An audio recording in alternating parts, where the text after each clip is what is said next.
Bus රථ ගැන දන්න ගොඩක් දෙනා දන්නවා. G අංක කියන්නේ අතිශය පරණ බස්. අවුරුදු 25ක් ලං කරලා. මේ වගේ පරණ බස් එකක් ඇයි මොඩිෆිකේෂන් කරන්න? දැන් මේක මම ගන්නකොට ලක්ෂ 12 මාරකට මම ගත්තේ. ඒක බස් එක ගන්න ලක්ෂ 12 මාරට 12 මාරකට ගත්තේ. ඒ වෙලාවේ හැටියට ඉතින් ගන්න පුළුවන් දේ අනුව ඒක ගත්තේ. අවුරුදු කීයකට කලින්ද? අවුරුදු දැන් 14ක් විතර වෙනවා අරගෙන. ගන්නකොට මොන වගේ තත්ත්වයක තිබ්බේ? ගන්නකොට නම් ඇත්තටම මං ගෙනල්ලා තව මාසයක් දෙකක් තිබ්බනම් බෝතල් පත්‍ර කඩේකට දෙන්න පුළුවන් තත්ත්වෙ තිබුණා. ඉතින් ගෙනල්ලා ඉතින් මේක දුවන තත්ත්වෙට හදා ගන්න ඕනේ ඉඳ මම ටිකෙන් ටික අලුත් වැඩියා කරා. හැබැයි දැන් මේ හැමදේම වෙනස් වෙලා මේක යාවත් කාලින වෙලා අලුත්ම විදියට මේ බස් එක තියෙනවා. 112 බස් එක ගන්නේ.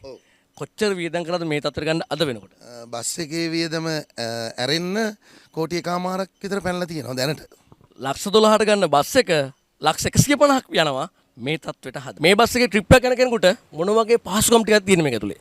මේක අපි ඇතුලේ ඉන්ඩෝ සම්පූර්ණ වෙනස් කරලා තියෙනවා. ලක්සරි ලුක් එකක් මේක අපි අරන් තියෙනවා. ඇතුලේ ලක්සරි කරලා තියෙනවා. සෝෆා සෙට් ගහලා තියෙනවා. එතකොට අවුට්ඩෝර් DJs තියෙනවා. එතකොට අවුට්ඩෝර් ලයිට් සිස්ටම් තියෙනවා. ඉන්ඩෝර් ලයිට් සිස්ටම් තියෙනවා. ඇතුලේ හොඳ හයිෆයි සවුන්ඩ් සිස්ටම් එකක් තියෙනවා.